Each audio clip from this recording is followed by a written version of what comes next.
Assalamualaikum warahmatullahi wabarakatuh. Waalaikumsalam warahmatullahi wabarakatuh. Bismillahi walhamdulillah. Wassalatu wassalamu ala sayyidina Rasulillah wa ala alihi wa sahbihi wa mawalah. La hawla wa la quwwata illa billah, amma ba'du. Saudara-saudara kaum muslimin yang berbahagia, di dalam kehidupan ini kita senantiasa mengambil iktibar, contoh dan teladan dari orang-orang sebelum kita. Itu sebabnya kepada baginda Nabi kita Muhammad sallallahu alaihi wasallam Allah Subhanahu wa taala menjelaskan cerita para nabi sebelum beliau dalam ayat "Tsumma naqussu 'alaika min amba'ir rusuli ma nusabbitu bihi fu'adak."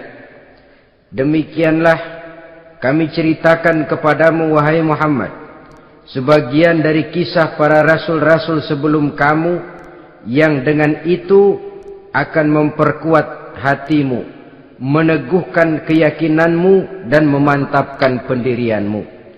Inilah manfaatnya belajar dari sejarah. Jadi jangankan kita, baginda Nabi sendiri pun oleh Allah Subhanahu wa taala diceritakan sejarah para nabi sebelum beliau yang dimusuhi oleh umatnya, yang dicaci maki oleh kaumnya, yang terusir dari kampung halamannya, bahkan sampai ada yang terbunuh oleh umatnya. Itu seluruhnya merupakan iktibar manusabbitu bihi fu'adak, untuk memantapkan langkahmu, meneguhkan keyakinanmu dan menguatkan pendirianmu menghadapi perjuangan ini. Sehubungan dengan itu, pada pertemuan kali ini Al-Fakir ingin menyampaikan satu cuplikan kecil dari kehidupan seorang sahabat utama baginda Nabi, yaitu Sayyidina Umar ibn al-Khattab radhiyallahu anhu. Beliau adalah Umar bin Khattab bin Nufail bin Abdul Uzza dari suku Quraisy golongan Bani Adi. Perawakannya tinggi, kekar dan gagah, melambangkan sifatnya yang pemberani, tegas, dan tidak pernah kenal takut kepada siapapun. Sebelum mendapat hidayah, Umar bin Khattab termasuk orang yang berdiri di barisan orang-orang yang memusuhi umat Islam. Ia terperangkap dalam tradisi jahiliyah, di mana gemar berperang dan bermabuk-mabukan juga merupakan hal-hal yang pernah dilaksanakan dalam kehidupannya sebelum beliau masuk ke dalam agama Islam. Oleh karena itu, dalam kehidupan beragama, hidayah merupakan sesuatu yang penting. Bagaimanapun banyaknya dosa dan kesalahan yang telah dilakukan oleh seseorang, tidak seharusnya menyebabkan ia putus asa dari rahmah Allah. Sebaliknya, bagaimanapun banyak kebajikan dan kebaikan yang sudah dikerjakannya, tidak perlu membuat dia besar hati, puas, bangga, apalagi menjadi lalai karenanya. Sebab kita belum tahu akan bagaimana ujung perjalanan dari kehidupan kita ini. Saudara-saudara, kisahnya pun masuk Islam merupakan peristiwa yang menarik. Pada satu hari, dengan pedang terhunus, Umar bin Khattab menuju Darul Arqam, tempat di mana baginda Nabi biasa berkumpul dengan para sahabat. Melihat mukanya yang beringas, matanya yang nanar, orang sudah menyangka dan mengerti ini tentu akan terjadi pembunuhan. Dalam perjalanan menuju Darul Arqam, Umar bertemu dengan Nu'aim bin Abdullah. Nu'aim bertanya, "Ya Umar, mau kemana ente?" "Mau membunuh itu, si murtad itu," kata. "Si murtad yang mana?" Yang mana lagi? Itu yang memecah belah kita, yang menghina berhala-berhala kita, yang menjelek-jelekkan nenek moyang dan keturunan kita. Siapa lagi kalau bukan Muhammad? Kata Nuaim Umar, enggak salah. Tidak salah lagi. Salah Umar. Salah kenapa? Apa kamu enggak malu? Kamu mau pergi membunuh Muhammad, sementara adikmu sendiri Fatimah, dia sudah termasuk salah seorang pengikut Muhammad. Mendengar ini, muka yang memang tadinya sudah marah dan merah, tambah jadi kelabu. Bukan main mangkelnya Umar bin Khattab. Orang lain dia musuhi, orang lain dia kejar-kejar. Ini malah adiknya sendiri menjadi pengikut dari baginda Nabi. Tidak jadi menuju Darul Arqam, dia berangkat ke rumah adiknya Fatimah. Adapun di rumah Fatimah sedang berkumpul Fatimah, suaminya Sa'id bin Zaid, dan seorang sahabat Habbab ibnul Arad. Mereka sedang membaca Quran. Waktu itu Quran belum lagi dijilid macam sekarang. Jadi masih merupakan suhuf atau lembaran-lembaran tercecer saja. Ketuk pintu. Ya tentu tidak assalamualaikum karena dia belum Islam. Tok, tok, tok. Siapa di luar? Umar. Mendengar suaranya saja, ini sahabat yang namanya Habbab ibnul Arad sudah lari ke belakang pintu. Sambil komat kamit baca doa mohon diselamatkan oleh Allah. Adapun Fatimah yang sedang memegang suhuf, lembaran tulisan Quran itu, menyembunyikan suhuf itu di belakang bajunya. Umar masuk. Fatimah, saya bang. Apa benar berita yang saya dengar? Berita apa itu bang? Bahwa kau sudah masuk Islam. Bang, andai kata Muhammad memang benar, bagaimana? Sudahlah, jangan belit-belit. Jawab saja, kau masuk Islam benar atau tidak? Ya. Saudara hadirin, begitu dikatakan iya, tangannya langsung melayang, menampar muka adiknya ini, sehingga mengalir darah dari hidungnya.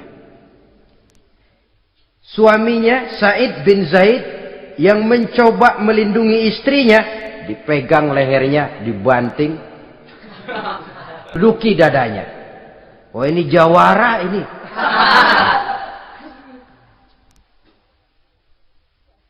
Namun pada saat sedemikian, suara kebenaran terpantul dari mulut Fatimah, adik dari Umar bin Khattab ini.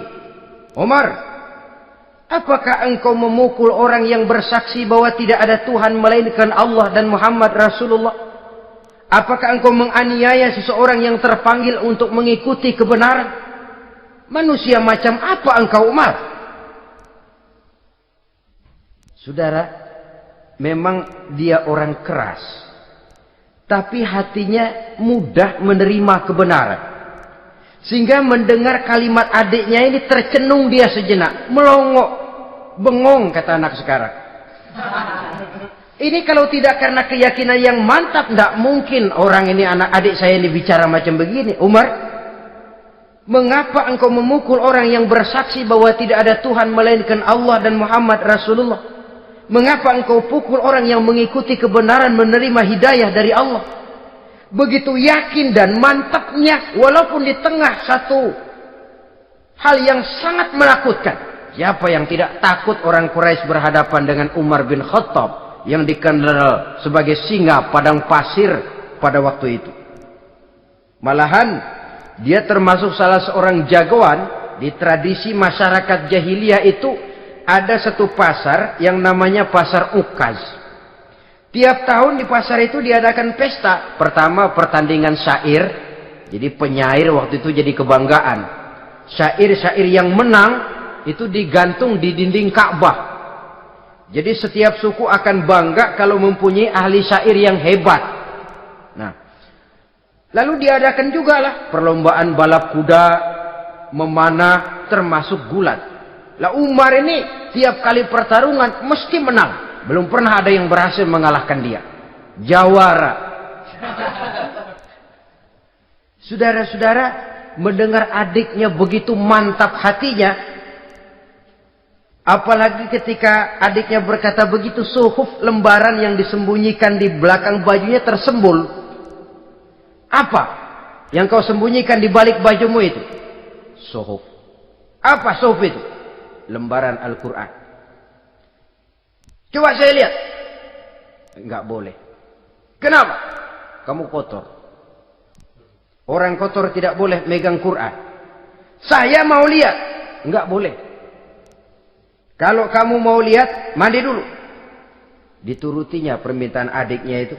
Lalu diambilnya suhuf tadi. Dia baca.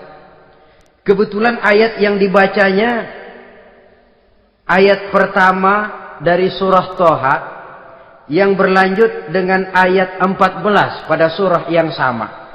Dia baca. Bismillahirrahmanirrahim. Toha. Ma anzalna ilaikal Qur'ana litashqa illa tazkiratan liman yakhsha. Toha, tidaklah aku turunkan Al-Quran ini untuk bikin sukar manusia, melainkan merupakan pengingat bagi orang-orang yang takut kepada Allah. Lalu pada ayat ke-14, Innani anallahu la ilaha illa ana fa'budni. Sesungguhnya akulah Allah, tidak ada Tuhan melainkan aku, maka hendaknya hanya kepadakulah kamu menyembah. Wa aqimis sholata li dzikri, dirikanlah salat untuk mengingat aku. Inna sa'ata atiyatun akadu ukhfiha litujza kullu nafsin ma tas'a. Sesungguhnya kiamat itu pasti akan datang, yang sengaja waktunya kami tidak beritahukan kepada kamu semua, untuk kami balas segala setiap orang tentang apa saja yang telah mereka lakukan dalam kehidupan di dunia ini. Setelah membaca ayat ini, gemetar tangannya. Ah, ini sih nggak main-main ini. Ini belum pernah saya baca ajaran semacam ini. Tidak patut orang yang mempunyai kitab suci semacam ini dimusuhi. Ini sesuatu yang benar, tergetar jiwanya. Hei, Fatimah, Muhammad di mana Muhammad? Saya tidak akan memberitahu kepada kamu. Di mana? Saya tidak akan memberitahu. Lebih baik kau bunuh saya kalau memang maksudmu mau mencelakakan Muhammad. Sama sekali saya tidak akan mencelakakan dia, Fatimah. Kasih tahu saja, di mana dia? Darul Arqam. Bergegas dia menuju Darul Arqam. Di dalam Nabi memang sedang kumpul dengan para sahabat. Termasuk ada Sayyidina Hamzah yang juga terkenal jawara juga. Ketuk pintu. Ketuk pintu. Siapa di luar? Umar. Di dalam ini geger sebagian sahabat. Umar datang ini pasti bencana. Umar datang, wah, kalau istilah kampung, kerok dan urusan.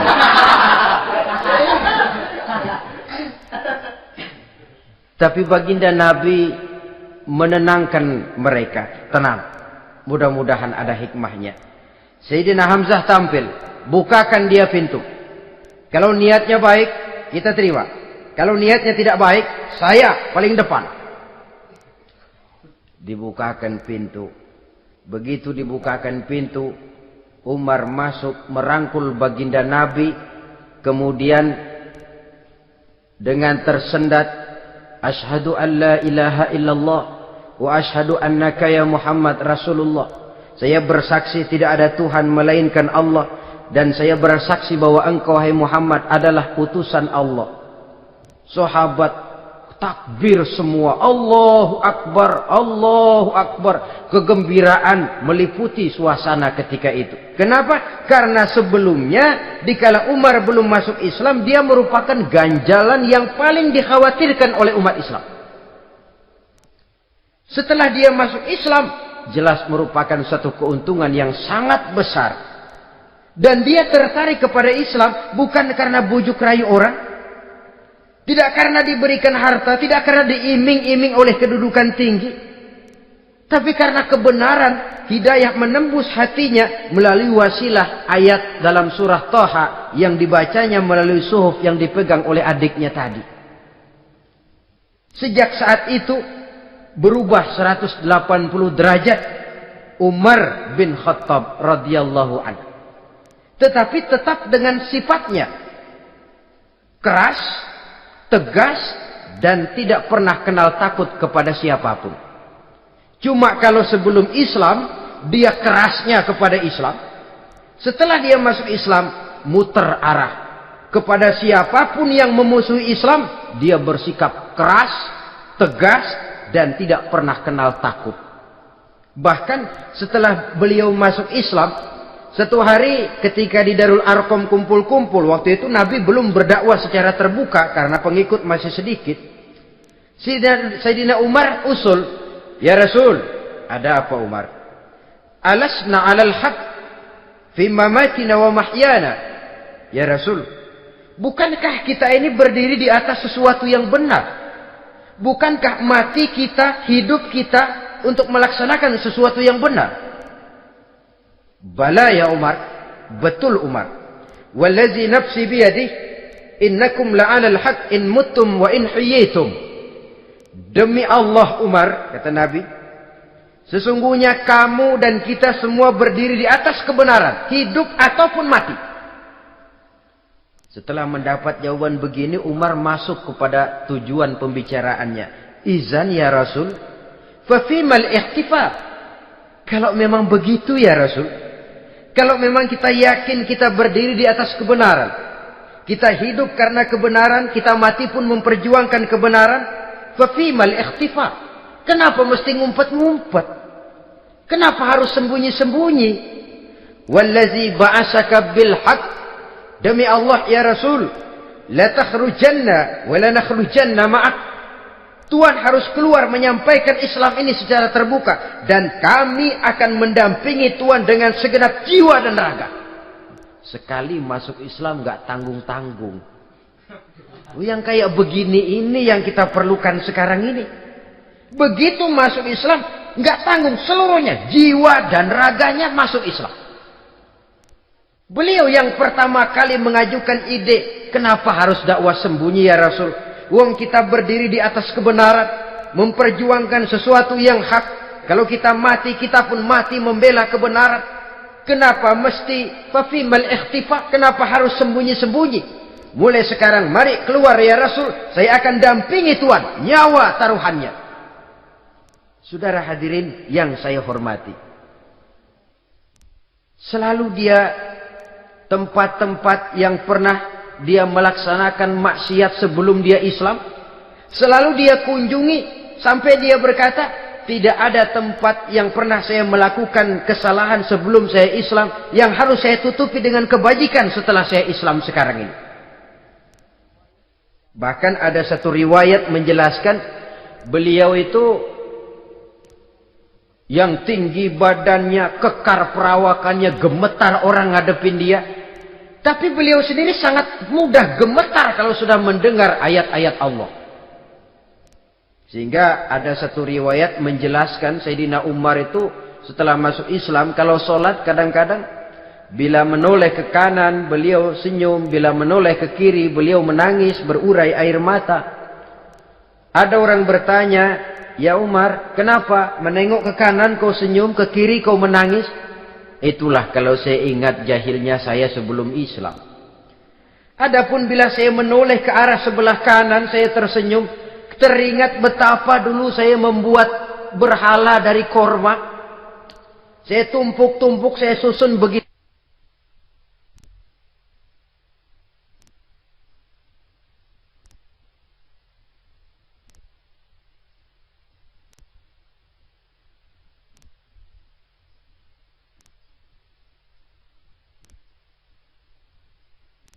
Itu rupa. Setelah saya sembah, saya makan itu korma. Gagah betul saya waktu itu, sampai Tuhan pun saya makan. Adapun kalau saya menoleh ke kiri, teringat putri kesayangan saya yang terbawa oleh tradisi jahiliyah, takut menanggung aib, merasa malu mempunyai anak perempuan sampai dia terkubur hidup-hidup. Berurai air mata saya mengingat semua itu. Padahal Nabi sudah memberikan jaminan. Sebab saudara, jangan lupa, orang kafir masuk Islam, dalam Islam itu dihitung dari bayi lagi. Dari nol, itulah untungnya. Jadi misalnya sudah 60 tahun, dari kecil sampai 60 tahun kafir. Umur 61 masuk Islam. Nah, sejak umur 61 itulah yang dihisab oleh Allah. 60 tahun ke bawah gratis bersih pemutihan. Istimewa betul. Tapi jangan lalu diniatin, gua kafir aja ah. Nanti sudah tua-tua mau giliran mati baru Islam. Nah, itu diniatin lain. Ini yang karena faktor hidayah, saudara-saudara. Nah, cintanya kepada baginda Nabi luar biasa. Dalam setiap pertempuran beliau selalu di front terdepan. Bahkan demikian cintanya sampai ketika hari di mana baginda Nabi wafat, saudara-saudara. Disampaikan berita wafat Nabi kepada Umar ini. Ya Umar, baginda Nabi sudah wafat. Kamu ngomong apa? Baginda Nabi sudah wafat. Bukan sedih, nyabut pedang, keluar matanya melotot. Siapa yang bilang Muhammad mati, saya tabas batang lehernya. Begitu cintanya beliau kepada baginda Nabi, sampai-sampai nggak menerima kalau Nabi wafat. Taruhlah nggak bisa mati bersamaan, bolehlah mati beriring-iring saja barangkali maksudnya. Saudara-saudara, cabut pedang, kelayaban kemana-mana. Ayo, siapa ngomong Muhammad mati, saya tebas batang lehernya. Sampai bertemu dengan Sayyidina Umar, Sayyidina Abu Bakar. Di tempat orang banyak, Sayyidina Abu Bakar yang bijaksana ini pidato. Ayuhan nas, man kana ya'budu Muhammadan, fa inna Muhammadan qad mata. Wa man kana ya'budu Allah, fa inna Allah hayyun la yamut. Wahai manusia, barang siapa yang menyembah Muhammad, maka Muhammad sudah mati. Tetapi barang siapa yang menyembah Allah, Allah akan hidup selamanya dan tidak akan pernah mati. Mendengar pidato ini, Sayyidina Umar sadar bahwa sebenarnya yang tidak bisa mati itu cuma Allah. Bagaimanapun agungnya baginda Nabi, besarnya baginda Nabi, tinggi akhlak budi pekertinya Nabi, cintanya beliau kepada Nabi, toh Nabi manusia. Dan manusia harus mati. Kemudian dibacakan surah Ali Imran ayat 144. Wa ma Muhammadun illa rasul qad khalat min qablihi rusul afa immata aw qutilan qalabtum ala aqabikum. Muhammad tidak lain daripada manusia, telah datang kepadanya rasul. Apakah jika ia mati engkau kembali menjadi murtad atau mundur ke belakang? Mendengar ayat ini dibacakan, Sayyidina Umar sadar, berurai air matanya, menangis dalam kesedihannya. Ini cintanya yang demikian tinggi kepada baginda Rasulullah sallallahu alaihi wasallam. Begitulah seluruh kesalahan yang dia lakukan pada saat sebelum dia masuk Islam, berusaha dia tutupi dan dia tebus dengan segala kebaikan, pengabdian, perbuatan soleh setelah dia masuk Islam. Sehingga diajarkan oleh baginda Nabi, ittaqillaha haitsu ma kunta wa atbi'i sayyi'atal hasanata tamhuha wa khaliqin nasa bi khuluqin hasanin. Bertakwalah kamu kepada Allah, kata Nabi, dimanapun saja kamu berada. Jadi takwa tidak kenal tempat. Dimanapun saja kamu berada, bertakwalah kepada Allah. Di rumah takwa, di pasar takwa, di kantor takwa, di tengah orang banyak takwa, pada waktu sendirian takwa. Ittaqillaha haitsu ma kunta.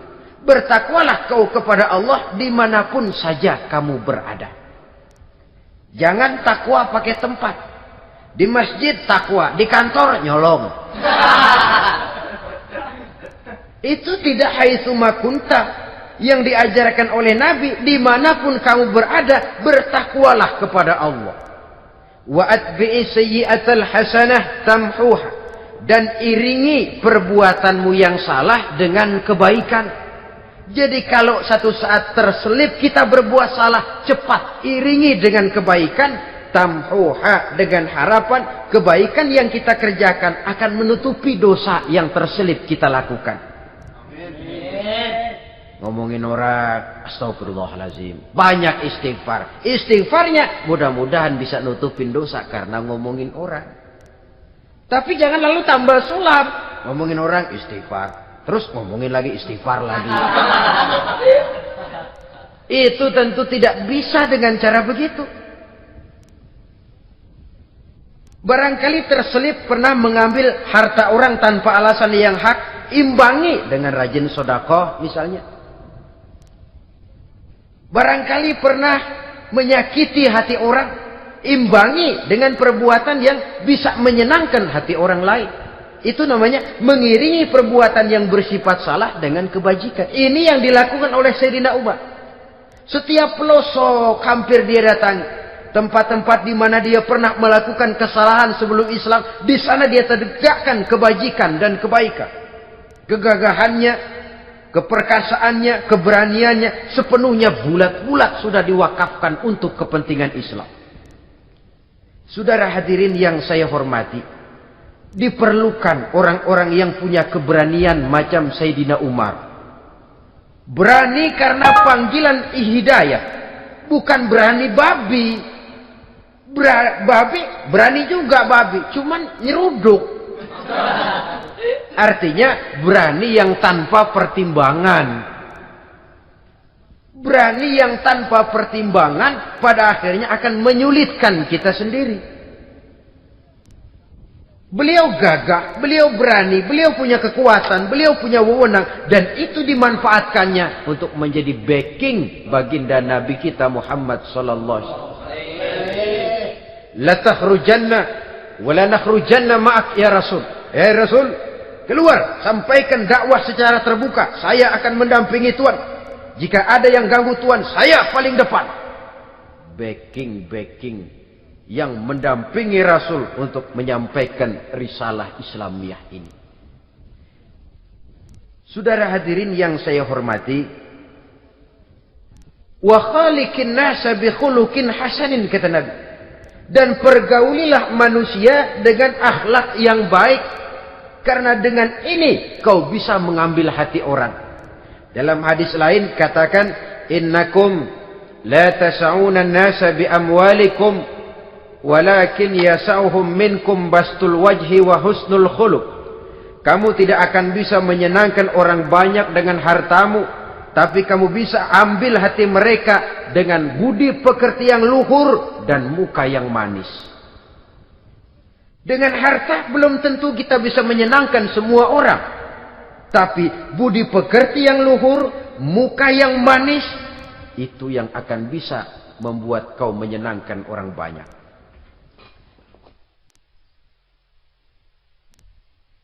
Setelah baginda Rasul wafat, pernah ketika berkumpul, Sayyidina Abu Bakar berkata kepada Sayyidina Umar, "Ya Umar, saya baiat kamu untuk menjadi khalifah." Jawab beliau, "Sayalah yang akan membaiat Tuan. Tapi Anda lebih utama dari saya Umar. Keutamaan saya akan saya berikan kepada Tuan untuk mendukung kekhalifahan Tuan." Di sini kelihatan wataknya yang tidak ambisius. Gagah, berani, perkasa, tapi tahu diri. Enggak nyelonong.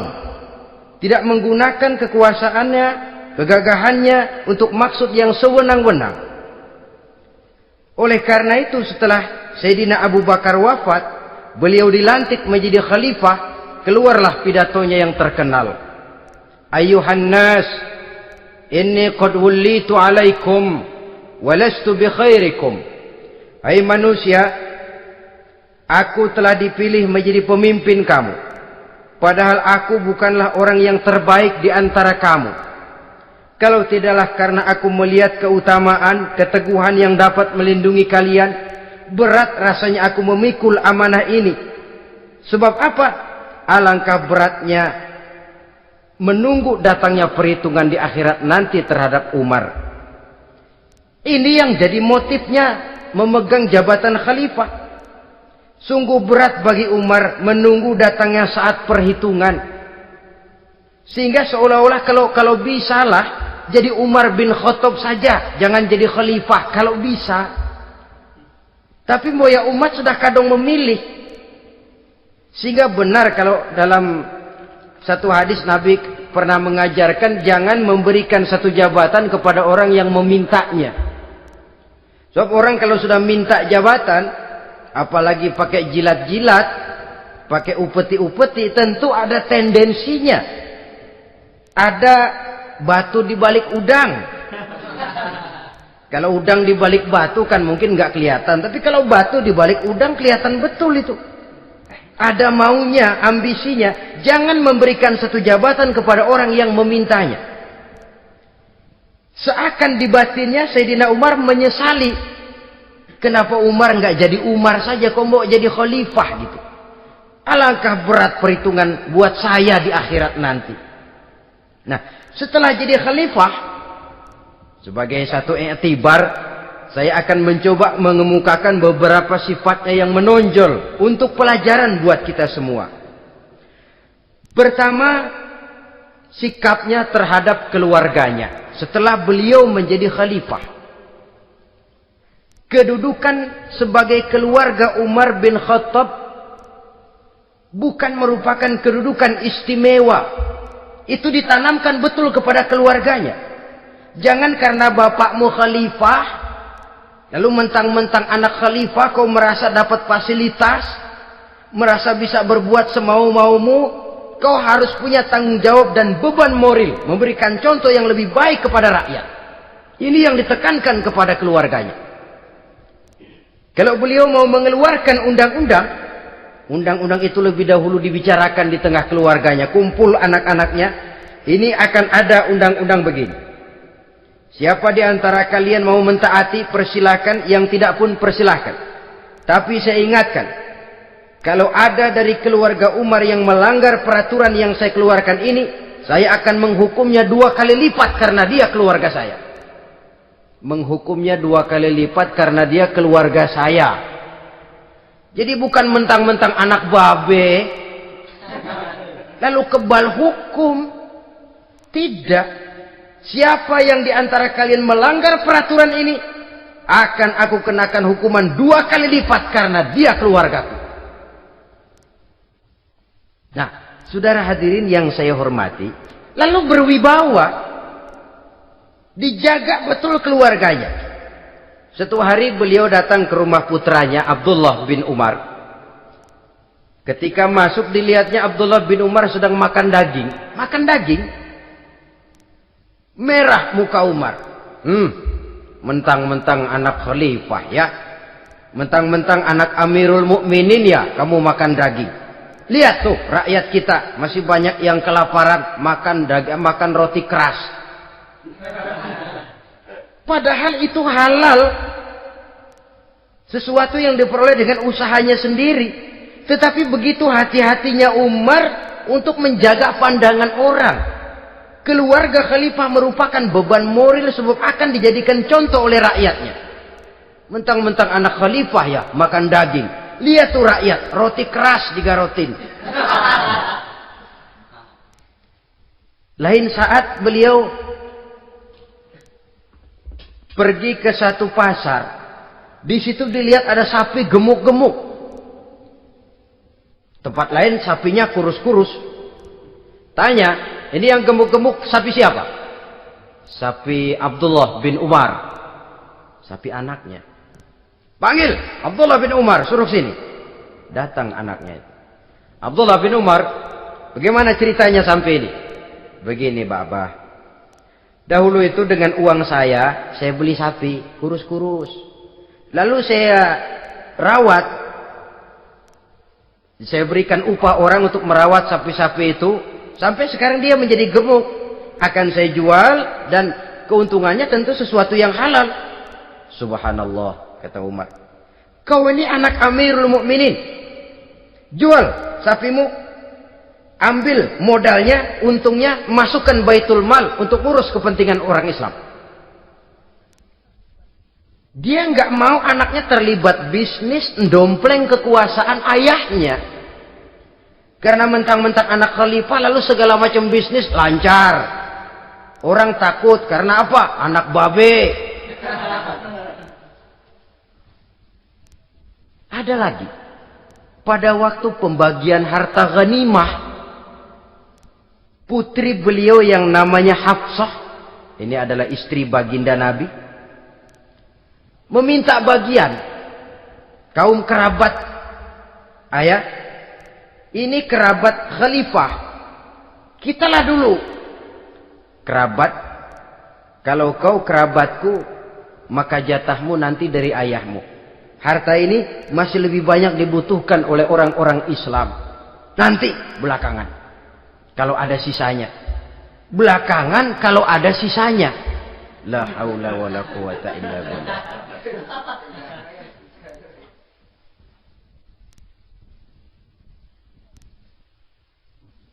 Saudara hadirin, itu terhadap keluarganya. Kemudian apa sifat-sifat yang menonjol dari kepemimpinannya? Pertama, kesederhanaannya. Beliaulah satu-satunya khalifah, Amirul Mukminin, setingkat presiden kalau sekarang, yang punya jubah cuma 2 dan 1 pun punya anaknya. Tambelan lagi. Pernah sholat Jumat terlambat. Beliau naik mimbar untuk khutbah, sebelumnya minta maaf dulu. Saudara-saudara, maaf saya terlambat nungguin baju kering. Seorang khalifah nungguin baju kering. Sederhana dalam kehidupannya. Mari kita ambil satu cerita lagi. Pada waktu beliau jadi khalifah, yang diangkat jadi gubernur di Mesir adalah Amr bin As. Amr bin As hidupnya lebih mirip kaisar. Istananya besar, pakaiannya bagus-bagus. Nah, yang paling mengganggu pikiran Amr bin As, di sebelah istananya ini ada gubuk reot, kepunyaan orang Yahudi lagi. Ini nggak pantas bener, masa di samping istana gubernur ada gubuk reot. Orang Yahudi lagi yang punya. Ini mesti, udah, bikin saja rencana, panggil dinas tata kota, bikin planning. Di sini mau dibangun masjid, proyek negara. Bikin gambarnya,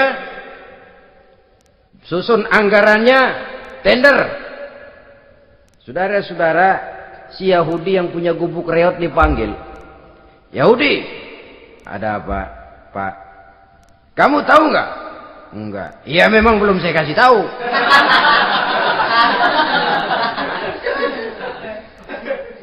Ada apa, Pak? Itu kamu punya gubuk. Tahu? Kena proyek. Proyek apa, Pak? Kami mau bangun masjid besar di situ. Dan tidak sesuai ada gubuk reot di samping tempat gubernur. Jadi maksud Bapak, gubukmu, tanah-tanahnya mau saya bebaskan. Saya beli. Enggak mau, Pak. Saya enggak mau jual. Saya bayar 2 kali lipat. Enggak mau. 3 kali lipat. 6 kali lipat juga enggak mau, Pak. Saya dari muda peres keringat banting tulang cuma segitu-gitunya, Pak, tempat saya tinggal. Gubuk reot sama tanahnya sedikit. Makmur saya, Pak, cuma rumah sama sumur.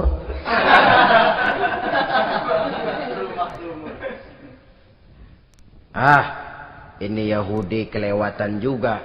Akhirnya turun perintah, sudah, kalau dia nggak mau dibebaskan, gusur saja, tarik, ambil bulldozer. Digusur. Yahudi ini berurai air matanya. Aduh, begini jadi rakyat kecil, udah jatuh ketiban ember lagi. Tapi pikir-pikir Amr bin As kan bukan yang paling atas. Dia kan cuma pejabat, masih ada atasannya lagi. Lapor lapor. Yahudi ini berangkat ke Madinah. Bayangkan dari Mesir ke Madinah. Jalan. Di sepanjang jalan dia berpikir. Fikir membanding-banding. Kalau gubernurnya saja istananya begitu mewah, apalagi khalifahnya. Kalau gubernurnya galak main gusur, apalagi khalifahnya. Dan saya bukan orang Islam, apa dia lemin ngadu? Apa dapat tanggapan? Berangkat dia sambil harap-harap cemas. Sampai di pintu kota Madinah, dia temui orang lagi tidur di bawah pohon korma. Selamat siang, Pak. Ada apa? Pak. Apa? Mau lapor. Lapor apa? Bapak tahu Khalifah Umar bin Khattab? Tahu? Istananya di mana, Pak? Istananya di atas lumpur. Di atas lumpur. Di atas lumpur. Pengawalnya banyak, Pak. Banyak. Siapa, Pak? Yatim piatu, janda-janda tua, orang-orang miskin, orang-orang lemah, itu pengawalnya. Pakaian kebesarannya apa sutra apa Pak? Pakaian kebesarannya malu dan takwa. Saya nggak ngerti, Pak. Itulah Umar bin Khattab. Lalu orangnya sekarang di mana, Pak? Di depan ente. Rupanya yang dia tanya itulah orangnya. Gemeter Yahudi ini, keringat bercucuran. Coba, istananya di atas lumpur. Sebab beliau berprinsip, bagaimana saya bisa menghayati nasib rakyat kalau saya tidak merasakan apa yang mereka rasakan? Bagaimana saya nggak bisa tahu sakitnya lapar kalau saya belum pernah kelaparan? Itu prinsipnya. Istananya di atas lumpur. Para pengawalnya yatim piatu, janda-janda tua, orang-orang miskin, orang-orang lemah dan tidak mampu. Dan pakaian kebesarannya malu dan takwa. Kamu dari mana? Dari Mesir, Pak. Ada apa? Mau laporan gubernur Bapak di Mesir yang namanya Amr bin As. Kenapa? Main gusur aja, Pak. Ceritanya? Iya, dia mau bangun masjid. Kebetulan di areal itu saya punya tanah sama gubuk segitu-gitunya. Saya nggak mau dibeli. Digusur, Pak. Saya mau mencari keadilan. Begini. Kamu lihat tempat sampah itu? Lihat. Di situ banyak tulang. Coba kamu ambil kemari satu. Tulang unta, bawa sini. Bingung Yahudi. Pak, saya kemari mau cari keadilan. Kalau tulang mah di Mesir juga banyak, Pak. Sudahlah, pokoknya kau ambil saja tulang itu. Dicoker-coker, dapat, dikasih. Tulang itu digaris lurus oleh Sidina Umar dengan ujung pedang. Red. Nah, nih, kau bawa kepada Amr bin As. Makin bingung itu Yahudi. Suruh bawa tulang cuman digaris. Nanti saya ngomong apa, Pak? Sudahlah, kasih saja. Pulang dia. Sampai di Mesir. Tuan Gubernur, ada apa? Saya baru menghadap khalifah. Kemudian beliau sampaikan ini, dikasih tulang. Amr bin As melihat tulang ada goresan lurus dengan ujung pedang, gemetar. Badannya keluar keringat dingin. Panggil kepala proyek. Proyek batal. Masjid nggak jadi didiriin. Itu gubuk Yahudi diriin lagi. Ini Yahudi makin bengong. Ini gubernur dapat tulang doang segitu takutnya.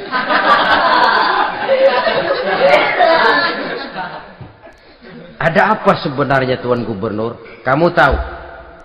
Ini nasihat pahit buat saya dari Amirul Mukminin Umar bin Khattab. Seolah-olah beliau bilang, "Hai Amr bin As, jangan mentang-mentang sedang berkuasa ya. Pada suatu saat kau akan jadi tulang-tulang kayak begini. Maka mumpung kamu masih hidup dan berkuasa, berlaku lurus dan adillah kamu seperti lurusnya garis di atas tulang ini. Red. Lurus, adil, jangan bengkok. Sebab kalau kamu bengkok, nanti aku yang luruskan pakai pedangku. Siapa yang enggak ngeper digituin. Sampai akhirnya apa? Kata si Yahudi, Pak, kalau begitu Islam adil ya. Adil. Kalau gitu biarin dah Pak, tanah saya. Mau kamu jual? Bukan saya jual Pak, saya kasih aja dah. Campur gubuk-gubuknya, ambil aja dah.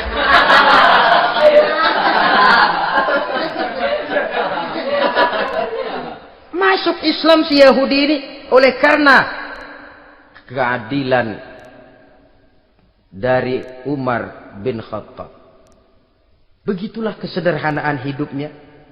Sampai saudara, yang ironi betul, pernah Utsman bin Affan, Ali bin Abi Thalib, Thalhah dan Zubair kumpul mendengar berita bahwa Sayyidina Umar ini punya hutang. Bayangkan, seorang khalifah untuk melangsungkan hidupnya sampai punya hutang. Padahal Baitul Mal di bawah kekuasaannya. Berunding Utsman, Ali, Thalhah, Zubair. Kalau kita langsung ngomong sama Umar nggak enak dong, dia nggak bakalan terima. Lewat putrinya aja, Hafsah deh. Baik. Hafsah ngomong sama Umar, Abah, kenapa? Bagaimana kalau honor Abah ditambah, ditingkatkan supaya hutang bisa ketutup? Hafsah, saya Abah. Siapa yang nyuruh kamu ngomong begitu? Enggak ada. Ada. Saya tahu ada ini. Kalau enggak ada kamu enggak mungkin ngomong begitu. Tapi orangnya kalau saya tuntut mereka mungkin enggak mau. Sekarang saya mau tanya Hafsah, kau kan istri Rasul, betul? Nah, saya mau tanya, suamimu makanannya apa? Daging? Bukan. Roti. Tempat tidurnya kasur empuk? Bukan. Kain kasar yang kalau musim panas kami bentangkan, kalau musim dingin separuh buat tidur, separuh buat selimut. Pakaian yang dibelikan untukmu berapa banyaknya? Cuma 2. Nah, itu guru saya. Orang yang paling saya cintai. Dan itu yang saya ikuti. Bahkan setelah beliau wafat, Sayyidina Umar ini, hutangnya ditanggungkan kepada anaknya Abdullah bin Umar. Dan itu pun dilunasi dengan menjual rumahnya. Sehingga rumahnya itu disebut Darul Qadha. Rumah bayar hutang. Begitu kesederhanaannya. Jadi nggak pakai aji mumpung jadi khalifah lalu kayak ikan gurita, tangan yang mana aja megang. Itu kan mental monyet. Monyet itu kan begitu, tangan megang kiri kanan, mulut ngawal, kaki megang, temennya dikasih masih ngerampas juga. Monyet rakus betul itu. Itu kesederhanaannya. Kenapa kesederhanaan ini timbul? Karena sikap zuhudnya. Zuhud itu tarkud dunia li ajlil akhirah. Orang yang mengambil dunia hanya yang diperlukan dengan lebih mengutamakan kehidupan akhirat. Watak zuhudnya yang sangat menonjol. Dialah pahlawan yang paling berani di medan perang. Dialah imam yang paling khusyuk di masjid. Dan tidak jarang kalau sholat sendiri, begitu membaca ayat yang menceritakan neraka, nangis berurai air matanya. Saudara hadirin ma'asyiral muslimin rahimakumullah. Jadi kesederhanaan dan kezuhudan ini bukan lewat teori disampaikan oleh Umar. Bukan lewat penataran seluruh aparat, tidak. Lewat contoh konkret, inilah saya. Contoh sederhana dan zuhud. Bagaimana saya akan bisa merasakan penderitaan kalau saya sendiri tidak pernah menderita? Bagaimana saya akan tahu sakitnya lapar kalau saya belum pernah kelaparan? Maka tanpa penataran, tanpa upgrading segala macam, berhasil karena prinsip keteladanan. Beliau jadi contoh utama. Dan sumber utamanya tentu tidak lain karena contoh dari baginda Nabi besar Muhammad sallallahu alaihi wasallam. 2, sederhana, yang kedua zuhud. Yang ketiga, sifat yang menonjol dari kekhalifahannya adalah adil. Kalau sudah bicara soal hukum, dia tidak pernah kenal kompromi. Adalah seorang pemuka Nasrani masuk Islam. Namanya Jabalah bin Aiham. Ketika dia bikin haji, kain ihramnya keinjak orang Arab yang hitam. Badui. Jengkel. Dia merasa bekas tokoh. Enak aja nih orang udah jelek nginjak lagi. Ditempeleng orang tadi. Orang ini lapor kepada Umar. Panggil Jabalah bin Aiham. Panggil. Kau ditampar? Betul Khalifah. Tampar dia. Tampar lagi. Dipukul orang itu. Di depan Sayyidina Umar. Jadi tidak karena kau ini bekas kepala suku, kau ini bekas orang terhormat, lalu ada kebijaksanaan yang tidak bijaksana. Kebijaksanaan yang akhirnya jadi tidak bijaksana. Dan itu memang sudah dimulai dengan memblokir keluarganya. Tidak satu keluarganya pun yang boleh mempunyai perasaan bahwa menjadi keluarga khalifah merupakan fasilitas dan keuntungan. Kau jangan makan di atas punggungku. Kau jangan menikmati fasilitas di atas keringatku. Dan tidak ada keinginan mewariskan jabatan khalifah kepada anak-anaknya. Pernah beliau musyawarah. Saya bingung. Kenapa khalifah? Gubernur Kufah ini sulit nyari orang. Diangkat yang lemah, rakyat ngeluh. Diangkat yang keras, rakyat juga ngeluh. Ada calon khalifah. Kalau ini mah nggak salah lagi nih buat gubernur Kufah. Siapa? Abdullah bin Umar. Anak beliau sendiri. Melotot matanya. Jangan macam-macam kau. Cukup satu orang Umar memegang jabatan ini. Kalau berhasil, kami keluarga Umar sudah merasakannya. Kalau gagal, cukup kegagalan seorang Umar.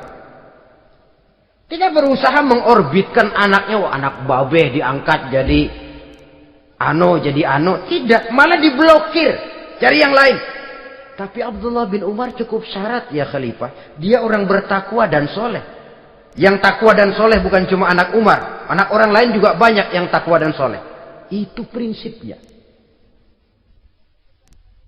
Sehingga ketegasannya ini membuat orang jadi sungkan.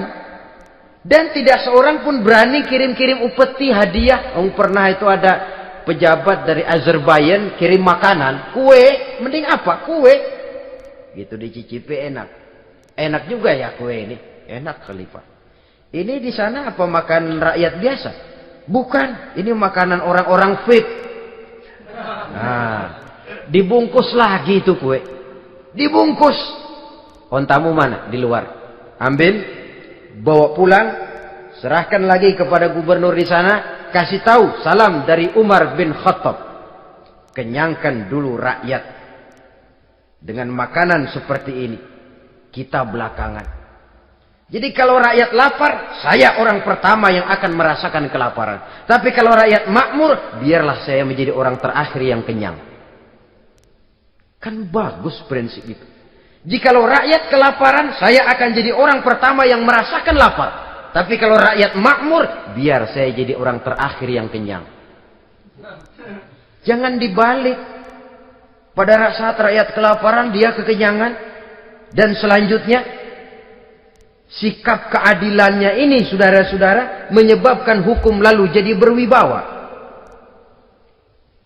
Pernah, beliau jalan-jalan di lorong kota Madinah. Di tempat yang namanya Harah bersama Aslam. Ada ibu-ibu, anaknya nangis. Lapar ma. Sabar, dikit lagi matang katanya. Emang tuh ibu lagi ngerebus. Bunyi, air ngegulak. Luguk. Umar lihati dari jauh. Belum juga matang. Nih anak dari nangis, lapar, sampai capek nangis, sampai tidur. Anak tidur, Umar samperin. Bu, emang masak apa sih kok nggak bisa matang? Saya nggak masak apa-apa tuan. Itu pating kerubuk apa? Ketika dibuka ya cuma air saja. Subhanallah, ibu sudah ngebohongi anak ibu sendiri. Habis harus bagaimana tuan?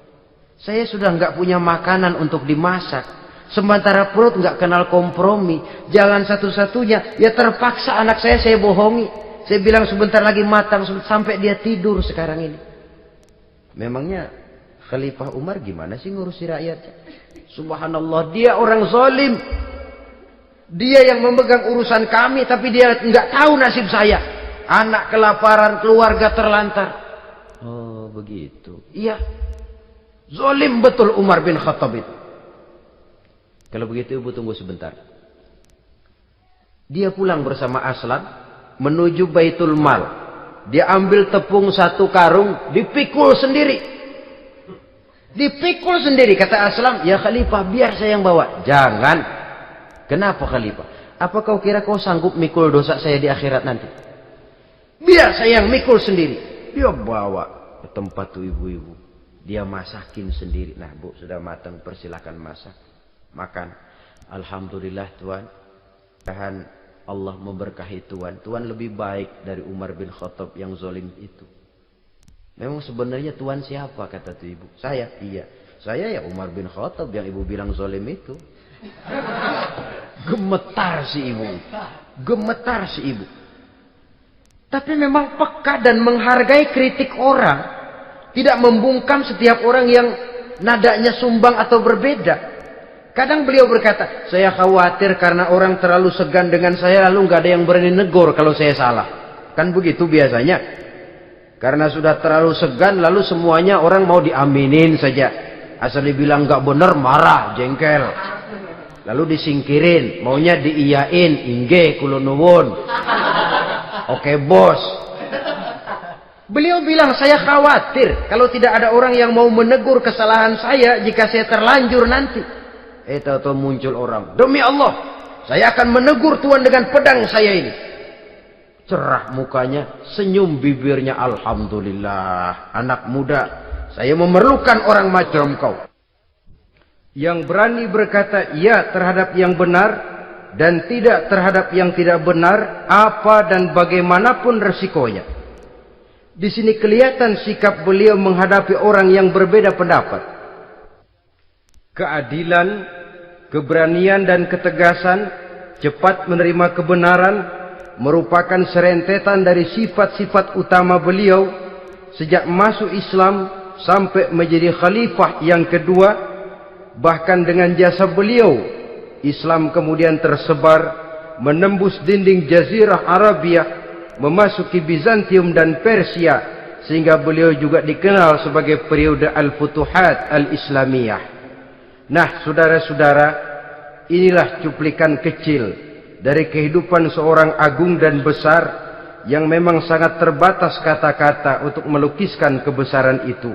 Namun yang secuplik ini mudah-mudahan menjadi sumbangan moral dalam rangka kita memperbaiki diri menuju kehidupan yang lebih baik.